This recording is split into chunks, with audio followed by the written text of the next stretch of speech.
Shalom Bapak Ibu Saudara yang kasih Tuhan.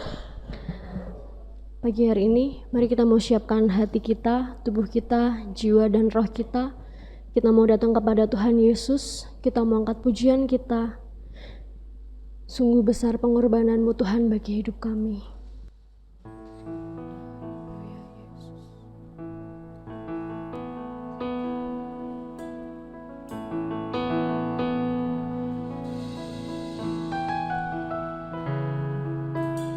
Kemanakah aku dapat pergi,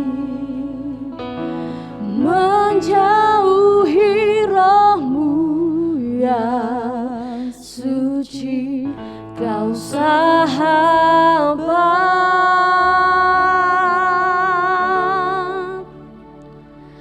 dan Kau dekat.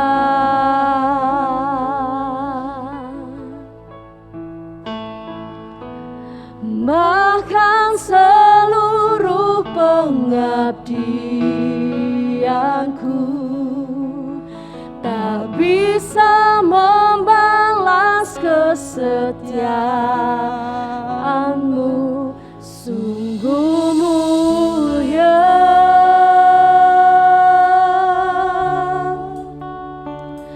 dan berharga.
kami Tuhan.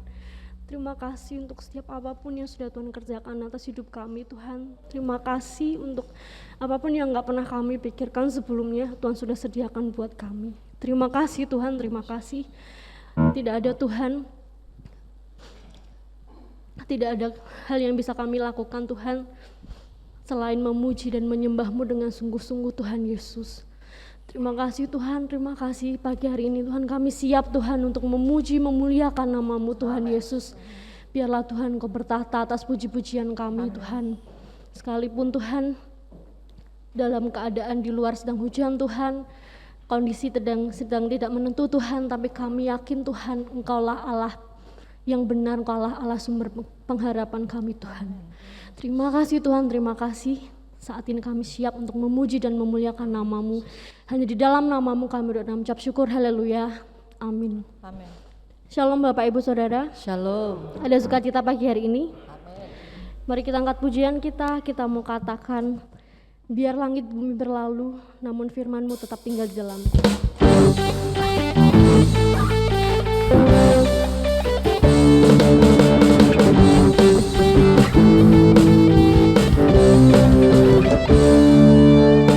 Biar langit bumi berlalu, namun firman-Mu tinggal dalamku. Walau semua datang menghadap, aku tak gentar. Tuhan yang berfirman membebaskanku. Nyanyian baru ku naikkan bagi Rajaku, Dia pahlawanku. Pengharapanku kan bersinar dalam Yesus Tuhan, sumber kemenangan.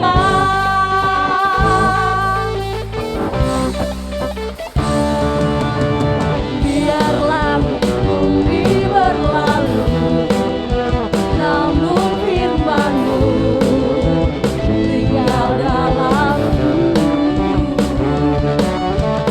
Walau semua datang menghadap, aku tak gentar.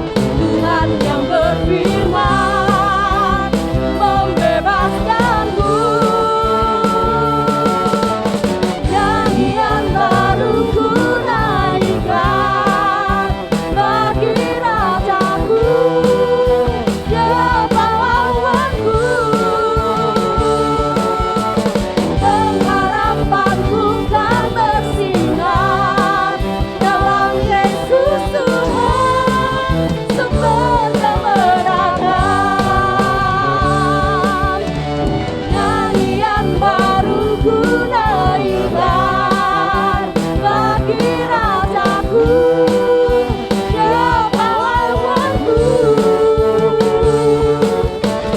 Pengharapanku kan bersinar dalam Yesus Tuhan, sumber kemenangan. Dalam Yesus Tuhan, sumber kemenangan. Dalam Yesus Tuhan, sumber kemenangan.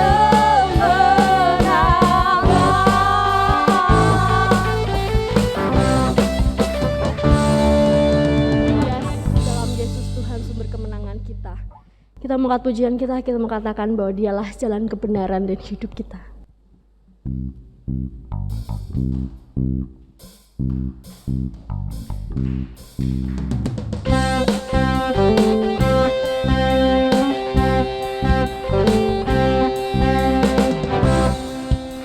Kebenaran dan jalan kehidupan itu yang Yesus katakan.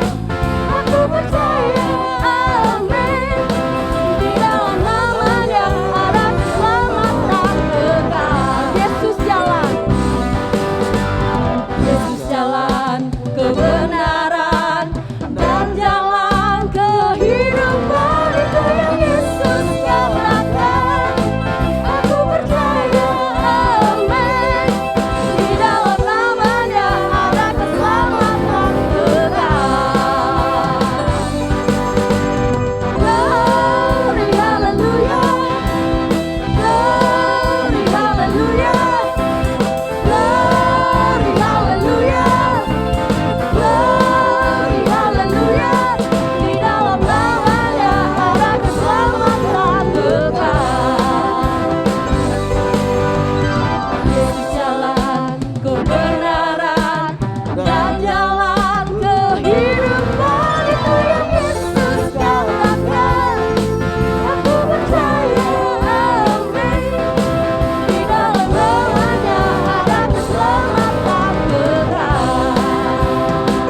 keselamatan kekal.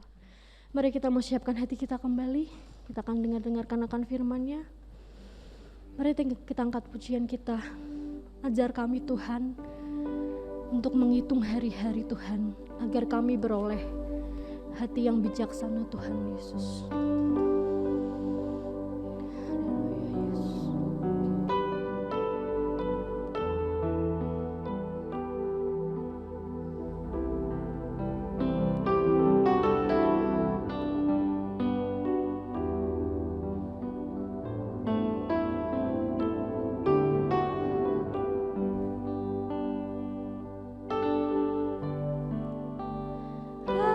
Ajar kami Tuhan menghitung hari-hari, agar kami beroleh hati bijaksana.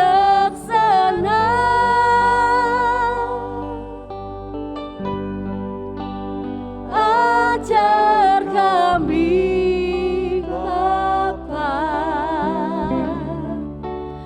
hidup dalam jalan-Mu, agar semua rencana-Mu digenapi.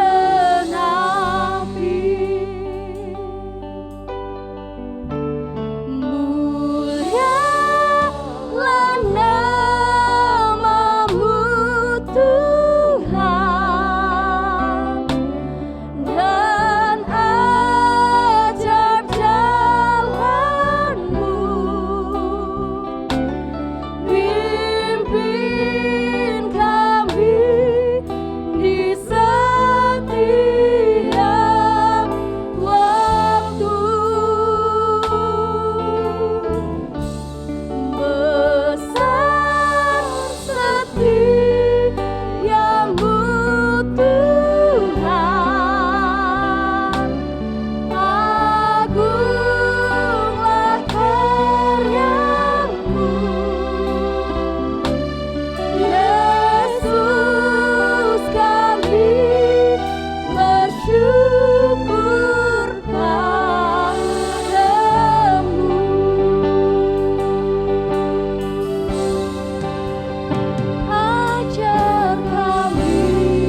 setiap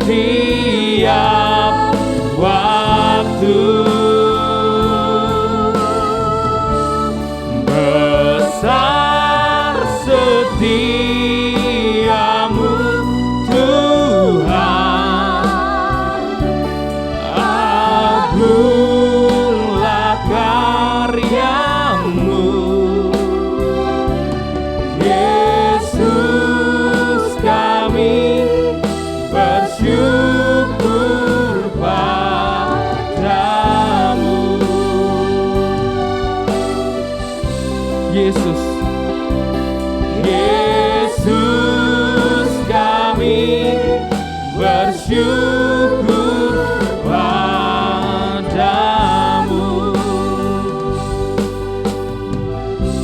Yesus kami, Yesus, kami bersyukur padamu.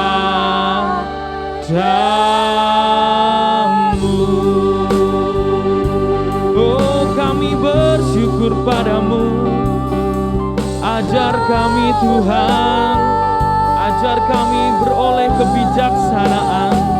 Oh Yesus, terima kasih Tuhan, terima kasih Tuhan, terima kasih.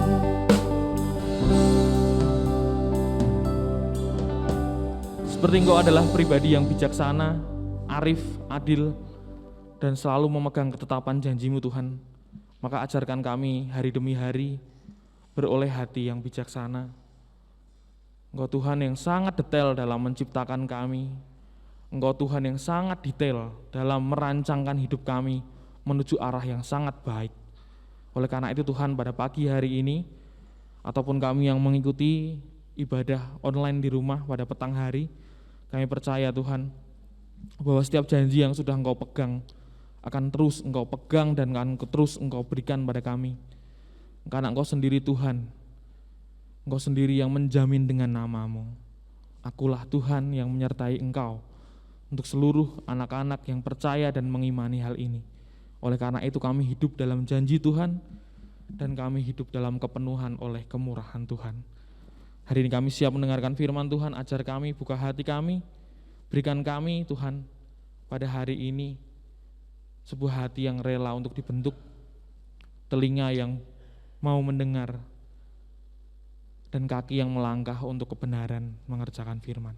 Kami bersyukur untuk pagi hari ini, kami bersuka cita kiranya Kristus yang kami permuliakan dalam setiap pujian penyembahan yang kami lantunkan pada pagi hari ini. Kami bersyukur dalam nama-Mu Tuhan Yesus kami sudah berdoa. Haleluya, amin. Silakan duduk jemaat yang kasih Tuhan. Ada sukacita? Puji nama Tuhan. Saya bersyukur mendapat kembali kesempatan dari Bapak Gembala dan juga para jemaat untuk kembali hadir mempersiapkan merenungkan firman Tuhan pada hari ini. Baik yang saat ini kita ada ibadah di onsite ataupun situasi yang memang membuat kita harus beribadah di rumah. Karena satu dan lain hal kita semua percaya bahwa Tuhan Yesus baik, dalam setiap apa yang kita kerjakan ada pertolongan tangannya. Dan hari ini saya diberikan tema dan selama triwulan ini akan mengupas banyak hal tentang masalah growing in Christ atau bertumbuh di dalam Kristus. Tema yang sangat menarik dan selalu mengiring kehidupan seorang Kristiani atau seorang umat Tuhan dimanapun berada. Karena berbicara tentang pertumbuhan, berbicara tentang sebuah grow atau growth pertumbuhan itu sendiri, itu berbicara tentang penambahan sesuatu. Nah, selama 3 bulan ini kita terus mempersiapkan hati kita, diri kita untuk siap ditambahkan. Kalau kita selama ini, saat ini sedang mengikut Tuhan, merasa sudah cukup, merasa sudah puas dengan apa yang menjadi pencapaian kita sepanjang hidup kita ini, maka seperti yang dikatakan oleh Bapak Sopan Manurung di firman Tuhan beberapa waktu yang lalu, kita akan mengalami stagnasi. Kita akan stuck di satu tempat itu saja. Jadi mari untuk setiap hamba Tuhan yang nanti akan menyampaikan benih firman Tuhan yang akan ditabur, kita memiliki hati yang rindu untuk ditambahkan, dikembangkan. Karena saya bekerja di satu perusahaan, ada yang namanya growth atau pertumbuhan. Pertumbuhan ini berbicara tentang sebuah kenaikan atau pertambahan dan dibandingkan, ada perbandingannya. Kita berbicara tentang pertumbuhan pasti ada pembandingnya. Ketika anak saya lahir dengan berat badan sekitar 3 kilo, 3,4 kilo dengan panjang 49 cm, saya bisa mengatakan anak saya sudah tumbuh dengan melihat sizingnya atau ukurannya yang sekarang masuk ke 107 cm. Ada penambahan jumlah dan juga size. Nah, pertumbuhan dalam kehidupan manusia secara fisik bisa diukur, measurable atau bisa diukur dengan sesuatu. Kita bisa melihat anak ini bertumbuh dari yang semula mengunyah bubur istilahnya, menelan, sekarang sudah memiliki sebuah kemampuan untuk memakan makanan dengan tekstur. Ada sebuah keinginan yang bisa diucapkan, ada penambahan kemampuan motorik dan bahasa. Nah, dalam kehidupan umat Kristiani juga Tuhan menginginkan bahwa ada sebuah pertumbuhan. Dalam apa? Dalam segala hal yang dikatakan menuju kepada Dia yang adalah kepala. Dan saat ini kita akan melihat bahwa tema atau subtema yang saya bawakan adalah bertumbuh dan berproses. Mari kita buka di bagian firman Tuhan di 2 Petrus 3 ayat 18. 2 Petrus 3 ayat 18.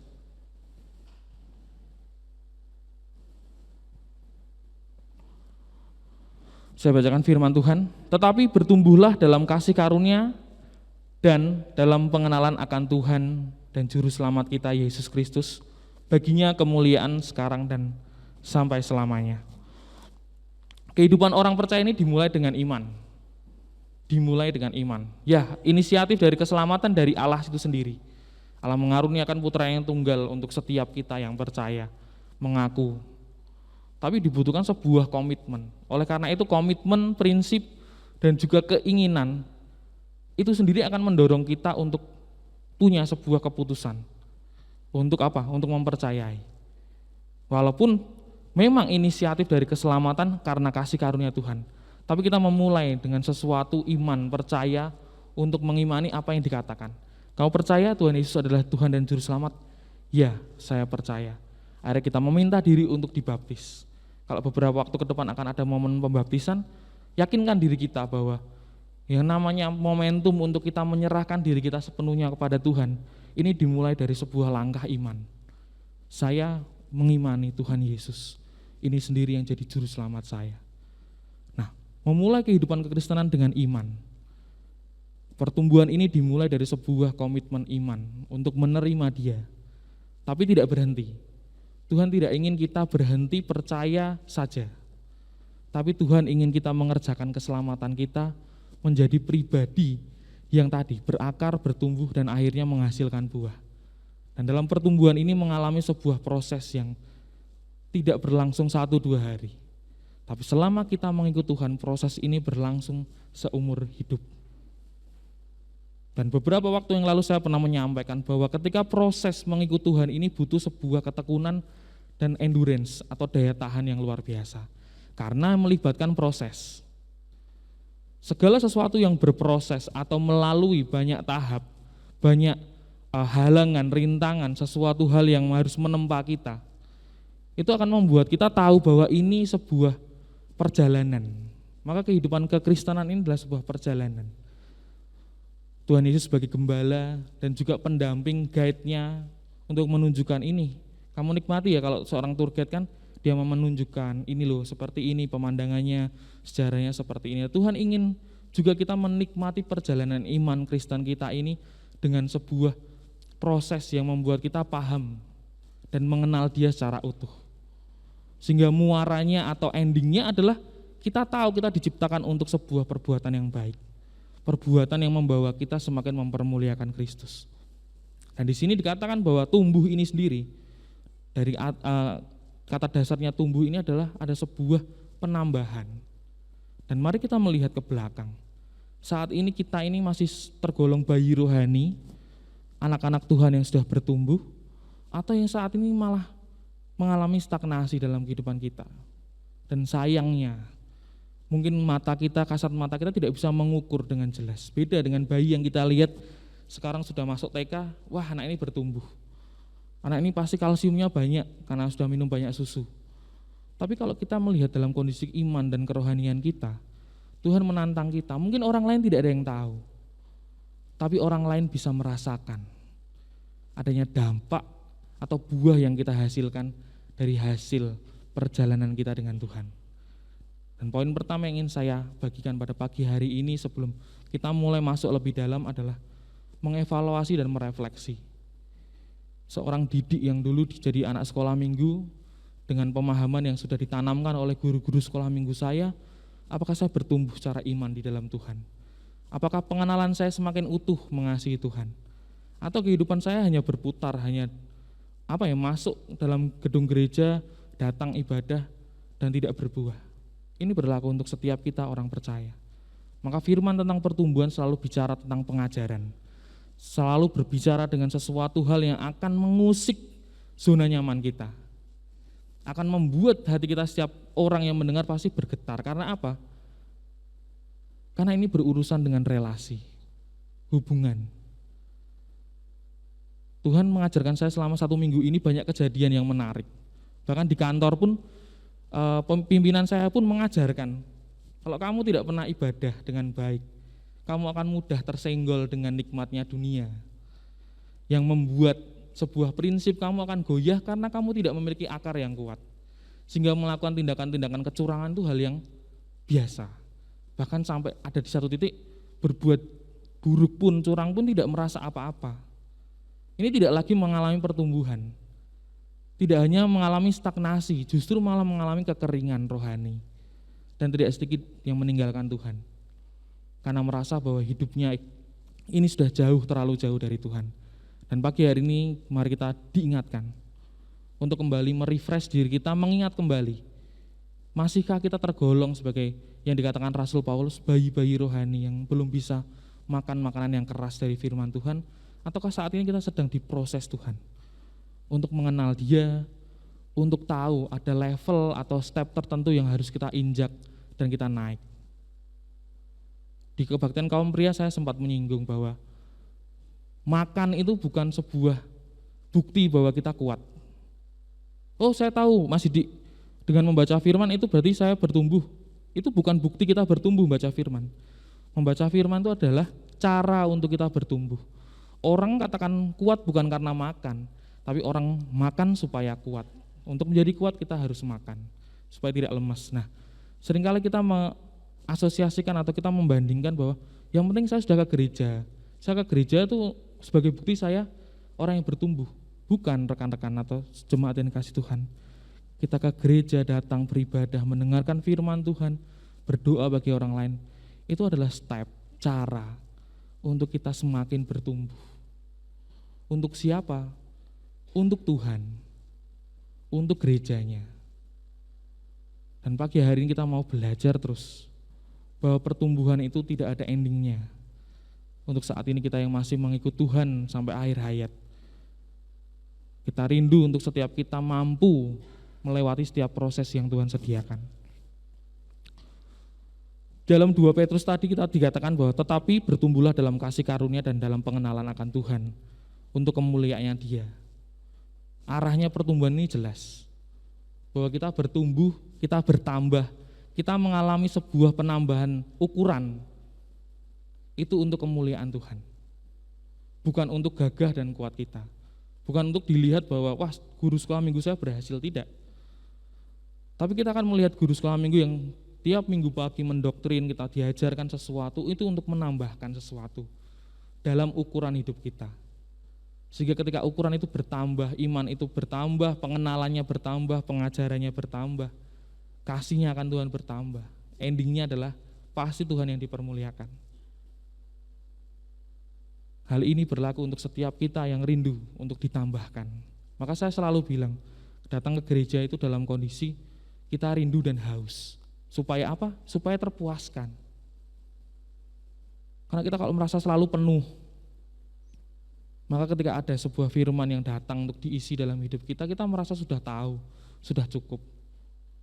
Sehingga kita hanya akan dapat ilmunya saja, tanpa menyentuh relung hati kita dan berubah. Ada proses yang harus terus dilalui untuk bertumbuh. Bagaimana dengan diri kita? Pertumbuhan kita sejauh apa? Apakah guru sekolah minggu kita sampai sekarang masih memantau kita bahwa kita anak-anaknya yang setia seperti waktu dulu? Atau kita sudah mengalami sebuah kemunduran? Kita sudah mulai merasakan lelah. Efek pandemi ini benar-benar menguji setiap kita. Setiap kita orang percaya diuji benar-benar luar biasa. Kalau punya Tuhan, kenapa tidak segera berakhir? Ini bukan masalah Tuhannya. Ini masalah gembelengan mentalnya. Banyak orang ingin punya mental baja, tapi menghindari tempaan. Banyak orang ingin bersinar seperti emas, tapi tidak tahan dengan panasnya pemurnian. Nah, ini saat yang tepat.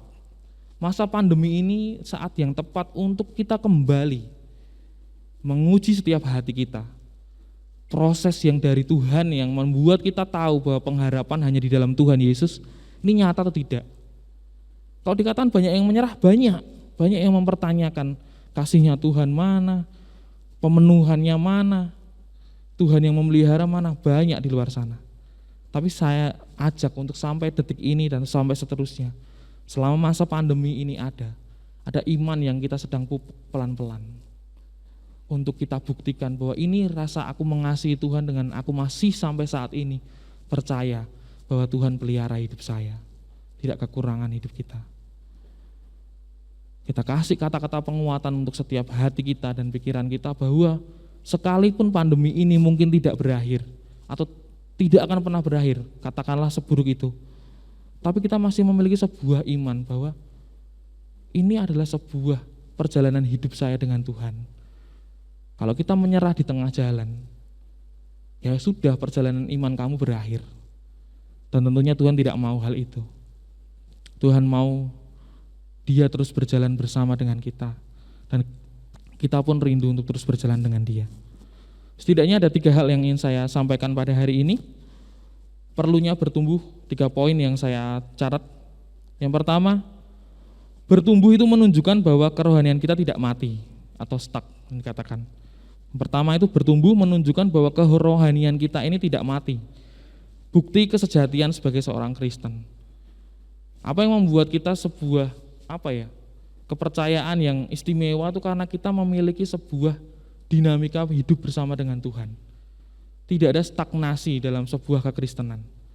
Karena Kristen tidak hanya bicara tentang agama, tapi kekristenan bicara tentang relasi, hubungan.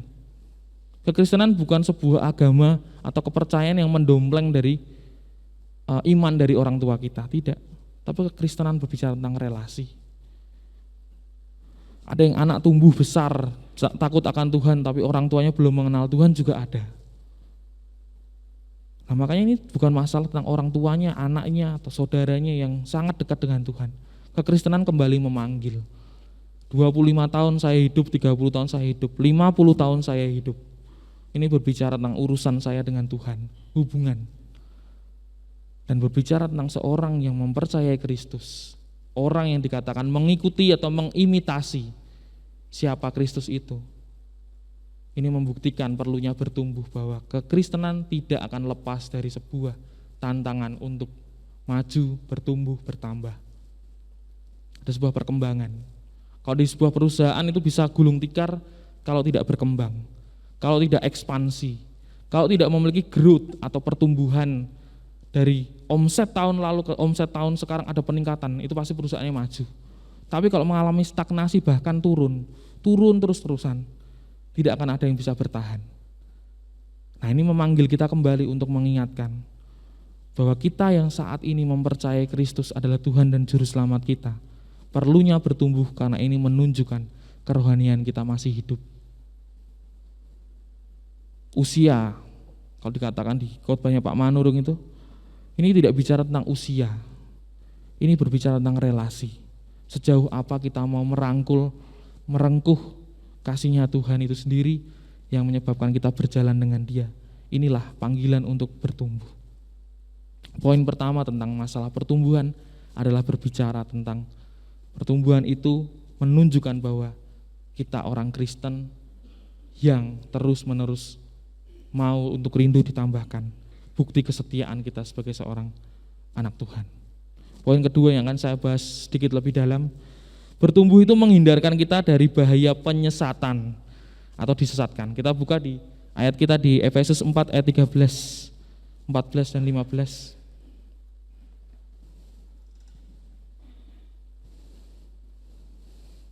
Efesus 4 ayat 13 sampai 15 saya bacakan. Sampai kita semua telah mencapai kesatuan iman dan pengetahuan yang benar tentang anak Allah, kedewasaan penuh dan tingkat pertumbuhan yang sesuai dengan kepenuhan Kristus. Sehingga kita bukan lagi anak-anak yang diombang-ambingkan oleh rupa-rupa angin pengajaran, oleh permainan palsu manusia dalam kelicikan mereka yang menyesatkan. Tetapi dengan teguh berpegang kepada kebenaran di dalam kasih kita, bertumbuh di dalam segala hal ke arah Dia, Kristus yang adalah kepala. Usia fisik boleh bertambah, namun tidak berbanding lurus dengan pertumbuhan rohani dan pengenalan akan firman Tuhan. Banyak terjadi. Kita dengan usia yang istilahnya tidak sedikit, tapi banyak hal yang masih kita kerjakan yang tidak sesuai dengan firman Tuhan. Hari ini kita ingin menguliti hal-hal yang membuat berjalan dengan Tuhan tapi masih memegang sebuah prinsip atau kesesatan-kesesatan dalam kehidupan sehari-hari.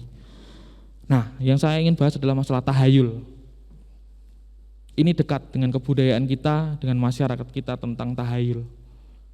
Ironis bagi saya, ketika saya memiliki rekan atau mungkin saudara atau mungkin orang-orang yang mungkin mengenal Tuhan, tapi dia masih percaya tentang tahayul. Satu kasus yang membuat saya mengerenyit adalah, mungkin kita kenal dengan namanya fenomena gelang sawan. Anak bayi lahir dikasih gelang, tapi bukan perhiasan, sebagai dalam tanda kutip tolak bala. Dengan sebuah kepercayaan ini akan menghindarkan dari segala macam apa dan segala macam. Dan itu terjadi. Ada orang yang saya kenal, dia orang Kristen, dia menggunakan hal itu, gelang itu di tangan anaknya supaya terhindar dari hal ini. Nah, ini yang Tuhan mau perangi dalam hidup kita. Mengikut Tuhan tidak bisa menghamba kepada Tuhan yang lain. Hal-hal sederhana seperti ini yang ingin dikuliti, bahwa jikalau kita mau bertumbuh di dalam Tuhan, konsekuensi logis dari pertumbuhan Tuhan akan pasti akan ada pengenalan tentang firman-Nya. Dan ini pengenalan firman ini akan membuat kita sadar, ini hal yang tidak benar, ini hal yang salah. Taunya salah dari mana? Dari firman, dari sebuah pengajaran. Kita masih merasa mungkin beberapa waktu mendua hati seperti itu. Anaknya baru lahir, di sebelahnya dikasih gunting dan juga peniti untuk menghindarkan dari makhluk-makhluk yang tidak diinginkan dan segala macam. Bagi saya itu adalah sebuah penistaan bagi Tuhan. Tuhan yang melahirkan, Tuhan yang memberikan kelahiran, kelancaran seperti itu. Tapi Tuhan sendiri yang didikte bahwa ada kuasa yang lebih daripada penyertaan Tuhan, yaitu dengan menyediakan ini, itu dan segala macam. Ini teguran keras untuk setiap kita orang percaya. Ada sebuah kebudayaan yang masih terakulturasi dengan iman percaya kita, sehingga ketika kita menjalani hari-hari ini kita masih menduakan sebuah prinsip kerohanian kita. Dan ini hal yang keliru. Tahayul ada karena manusia punya rasa takut dan cemas dan terancam. Dulu sempat ada orang bilang, wah rumahnya tusuk sate, ini secara orang lihat nanti nggak baik, pintu harus sebelah sini dan segala macam. Sampai detik ini saya masih memegang. Dan orang tua saya sebagai saksi, istri saya sebagai saksi. Anak saya lahir tidak pernah menggunakan gelang seperti itu. Tidak menggunakan sebuah aksesoris-aksesoris yang menduakan iman saya. Makanya saya hidup dengan satu kondisi yang merdeka.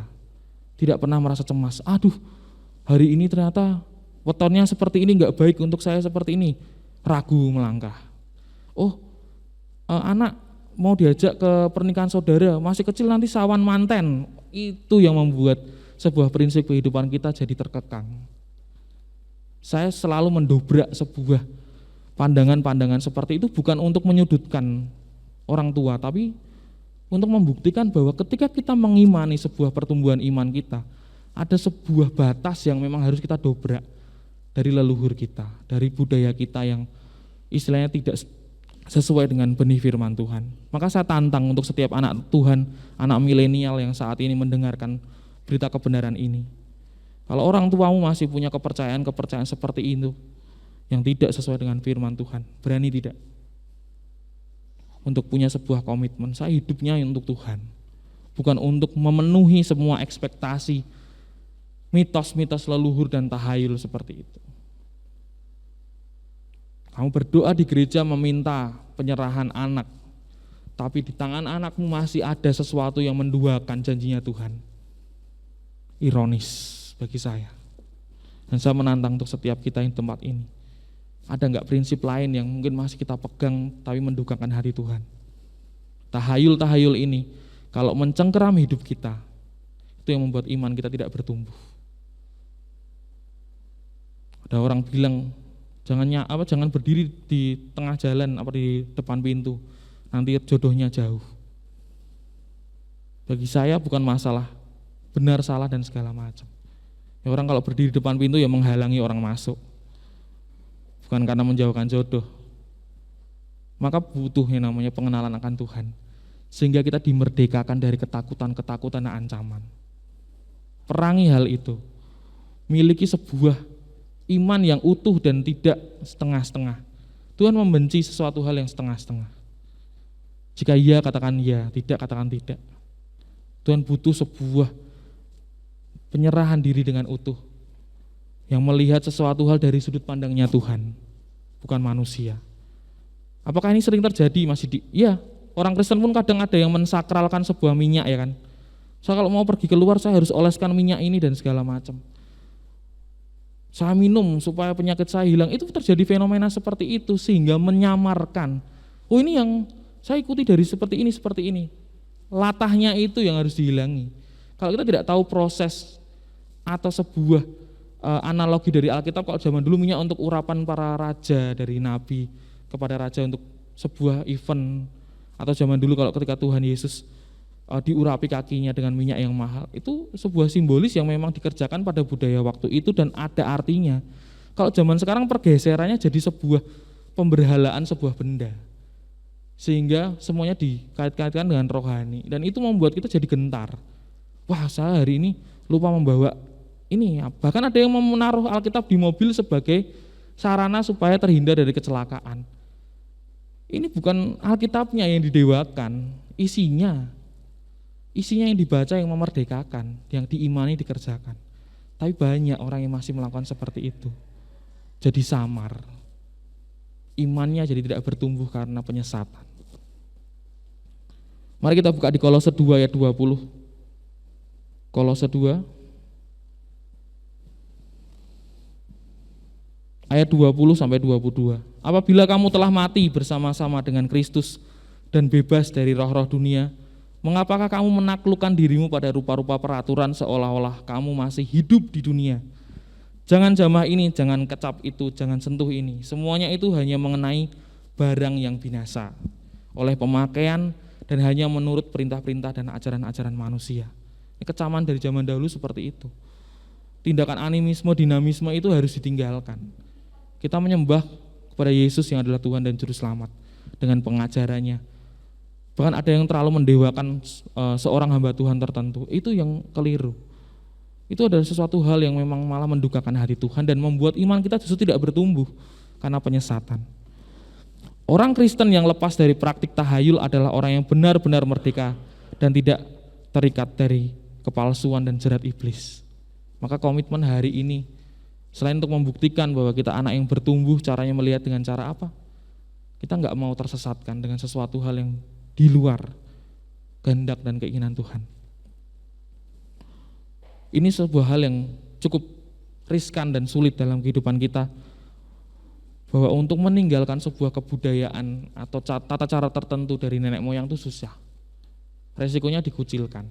Tapi dari zaman dahulu Tuhan panggil Abraham untuk keluar dari tanah nenek moyangnya, meninggalkan sanak saudaranya ke tempat perjanjian yang Tuhan sediakan. Itu supaya apa? Karena zaman waktu ketika Abraham itu tinggal dengan orang tuanya dan segala macam, itu daerah lingkungan sekitarnya syarat dengan penyembahan berhala, dan Tuhan ingin anaknya yang sudah dipilih itu dikuduskan dari ritual-ritual yang tidak sesuai dengan kehendak Tuhan, dikuduskan dari sesuatu yang membuat dia cemar. Maka dia dipanggil ke tanah perjanjian, di situ ada pemenuhan.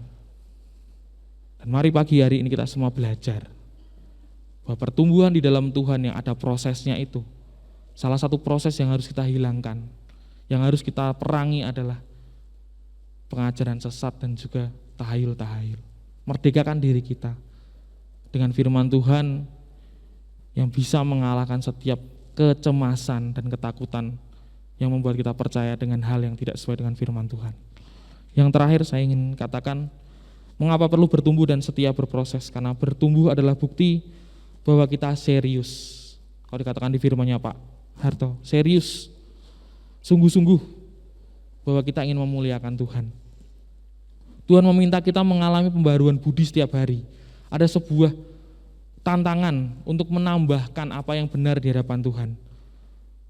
Maka ketika kita punya komitmen untuk memang mempertaruhkan hidup kita dan menjadi seorang anak Tuhan, bukti bahwa kita bertumbuh semakin mengasihi Tuhan ya tadi, punya pengenalan yang benar akan Tuhan. Kita buka di Yohanes 15 ayat 8 sebagai ayat terakhir.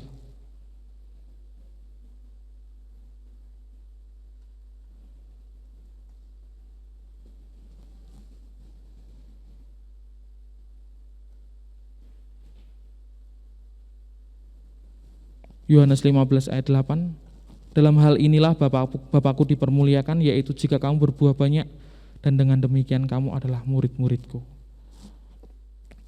Sebuah cara melihat seseorang bisa bertumbuh adalah dengan berbuah. Orang merasakan dampak dan juga sebuah fungsi dari keberadaan manusia tersebut. Dan kita hidup dipanggil bukan untuk jadi orang egois. Kita dipanggil Tuhan untuk memuliakan Dia. Dan kemuliaan yang Tuhan pancarkan membuat kita bisa dilihat banyak orang mendapatkan dampak yang besar. Dan mari saya ajak untuk setiap kita pada pagi hari ini berperang dalam kehidupan rohani kita. Ada sebuah hal yang harus kita perangi, dongeng nenek moyang, mitos-mitos, kemalasan untuk bertumbuh, membaca firman, kemalasan untuk kita punya cara pandang yang benar tentang bisnis, ketidakmauan kita untuk bisa jujur dalam kehidupan kita. Kita perangi itu untuk kita bisa bertumbuh. Maka dalam sebuah pertumbuhan butuh ada yang dipangkas, butuh ada yang dibakar, butuh ada yang ketika sesuatu tidak berguna menghambat sel bakteri, virus segala macam dihilangkan supaya perkembangannya optimal. Mari kita menikmati proses pertumbuhan di dalam Tuhan, dan kunci dari pertumbuhan tersebut adalah menempel dekat dengan Tuhan. Saya menutup dengan sebuah quotes dari Bill Graham, bahwa menjadi seorang Kristen lebih dari sekedar pertobatan seketika. Ketika KKR datang bertobat menerima Tuhan menangis, itu awal. Tapi tidak hanya itu saja, tapi merupakan proses setiap hari di mana kita bertumbuh terus menjadi seperti Kristus, lagi-lagi, more and more. Tidak ada sebuah kata yang terlalu memuaskan kita, saya sudah cukup kok bertumbuh sampai detik ini, tidak. Selama Tuhan belum panggil kita, ada kesempatan kita untuk terus menikmati pertumbuhan di dalam Tuhan. Dan ada kemenangan yang menanti setiap kita. Karena kebenaran firman Tuhan memerdekakan kita dari jerat iblis dan juga tahayul-tahayul yang membuat kita cemas dan takut. Tuhan mengasihi kita semua. Mari kita angkat sebuah pujian, bila engkau tak besertaku, ku tak mau berjalan.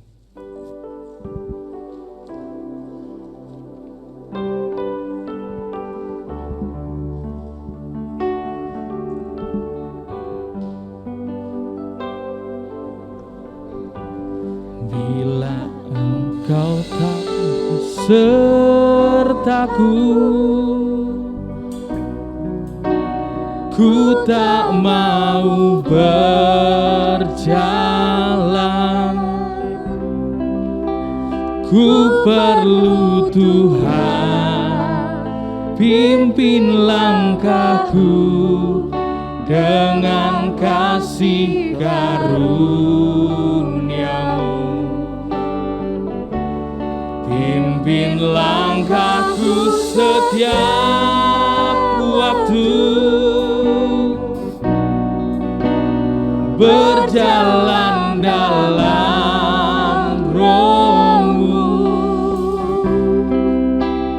nyatakan Tuhan kemuliaan-Mu, dan berjalan berdenganku. Mari kita pujikan pujian sekali lagi, kita bangkit berdiri, kita katakan iman kita bila Tuhan sendiri yang tidak mendampingi. Bila Engkau tak besertaku, kita katakan, ku tak mau berjalan, ku perlu Tuhan, pimpin langkahku dengan kasih karunia-Mu. Pimpin langkahku setiap waktu, berjalan dalam Roh-Mu. Nyatakan Tuhan kemuliaan-Mu, dan berjalanlah denganku. Kita ajak untuk setiap hidup kita berjalan dengan Tuhan. Bila Engkau tak besertaku,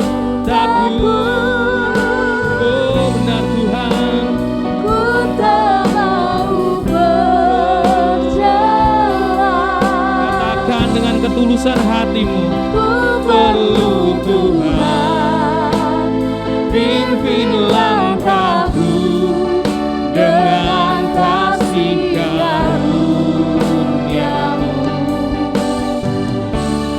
Pimpin langkahku setiap waktu, berjalan dalam Roh-Mu. Nyatakan Tuhan kemuliaan-Mu, dan berjalanlah denganku. Pimpin langkahku Tuhan, pimpin langkahku setiap waktu. Jagai setiap kami Tuhan, berjalan dalam Roh-Mu. Nyatakan Tuhan kemuliaan-Mu, dan berjalanlah denganku. Nyatakanlah Tuhan, nyatakan Tuhan kemuliaan-Mu, dan berjalanlah denganku. Nyatakan Tuhan, nyatakan Tuhan kemuliaan-Mu, dan berjalanlah denganku.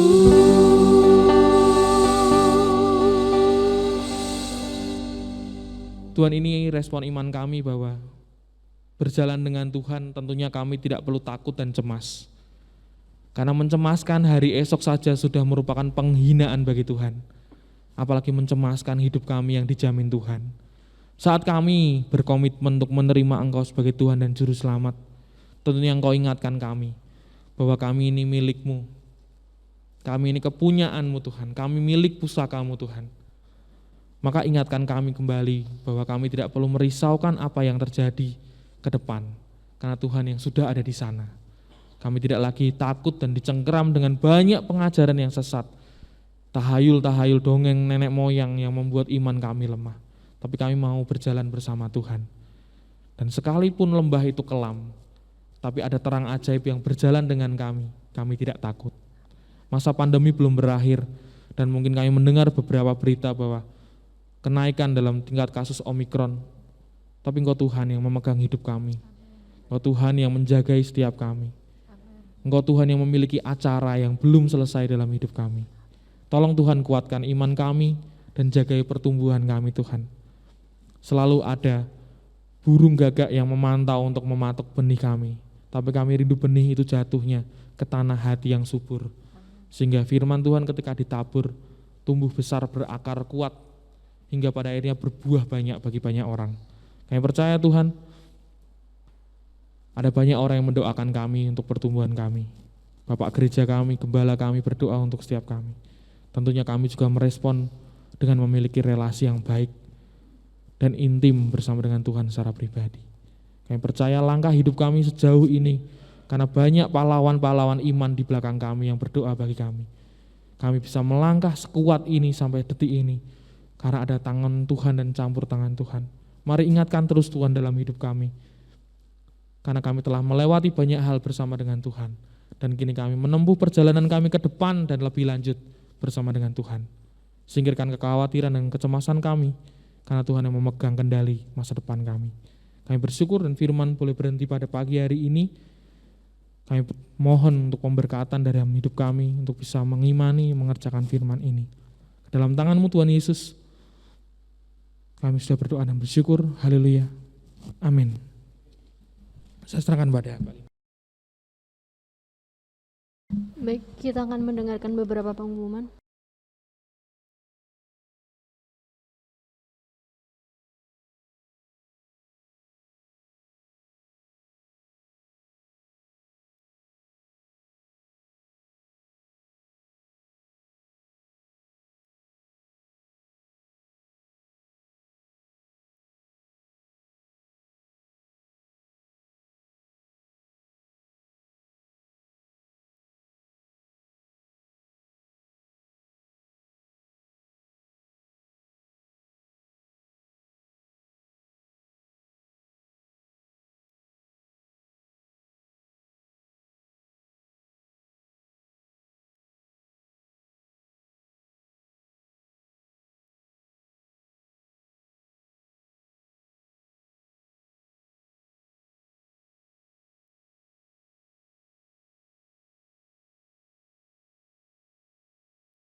Ada pengumuman tambahan? Tidak ada pengumuman tambahan. Gereja akan mengadakan baptisan air pada Minggu 17 April 2022. Bagi jemaat yang rindu untuk dibaptis bisa menghubungi Ibu Hosea dengan menyertakan data berupa KTP. Bagi yang belum mempunyai KTP harap melampirkan akte kelahiran. Katekisasi dimulai tanggal 21 Maret sampai dengan 11 April setiap hari Senin sore pukul 18. Anggota paduan suara diharap tinggal setelah ibadah untuk latihan. Saya serahkan kepada Bapak Hosea.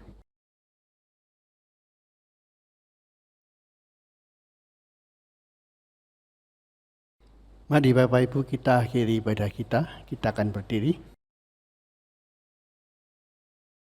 Bapak Surgawi, kami bersyukur Tuhan untuk ibadah yang telah Tuhan berkati saat ini.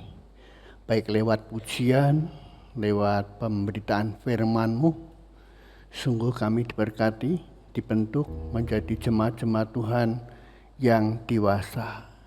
Bukan lagi hanyut dalam kekanak-kanakan dan dihanyutkan oleh berbagai ajaran-ajaran yang menyesatkan kami. Beri kepastian Tuhan untuk kami tetap di dalam Engkau dan tidak sampai diintimidasi dengan berbagai macam ketakutan, sebab Engkau Allah yang luar biasa. Segala kutuk, segala apapun yang terjadi dalam hidup kami, Engkau sudah tanggung di atas Golgota. sehingga kami boleh dengan bebas berjalan bersama Engkau, terus bertumbuh di dalam Tuhan. Berkati hamba-Mu Pak Didik yang sudah membagikan berkat firman Tuhan pagi hari ini.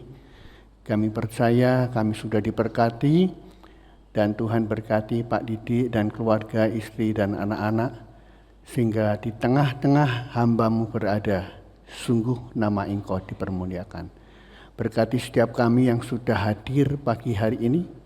Kami bersyukur di tengah-tengah pandemi COVID-19 yang masih belum usai, kami masih diberi kesempatan untuk beribadah kepada-Mu.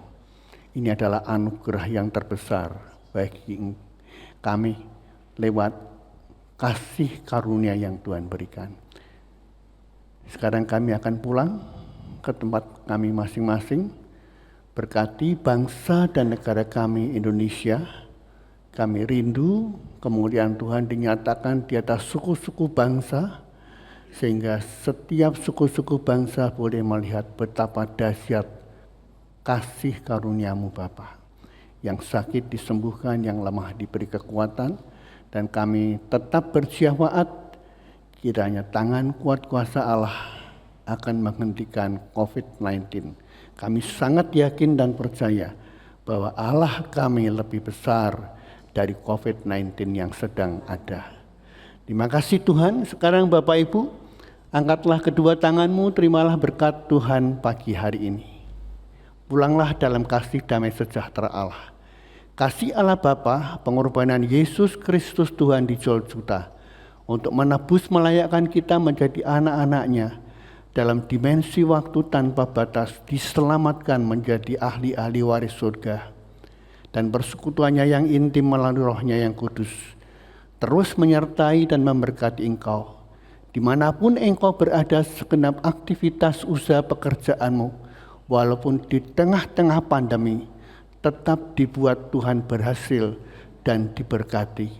Tuhan memberkati engkau dan melindungi engkau. Tuhan menyinari engkau dengan kasih karunia-Nya. Dan pagi hari ini Tuhan menghadapkan wajah-Nya kepadamu untuk memberikan damai sejahtera Allah hari ini, esok, sampai Maranatha, Yesus datang kembali. Yang percaya di dalam Yesus berkata, Amin.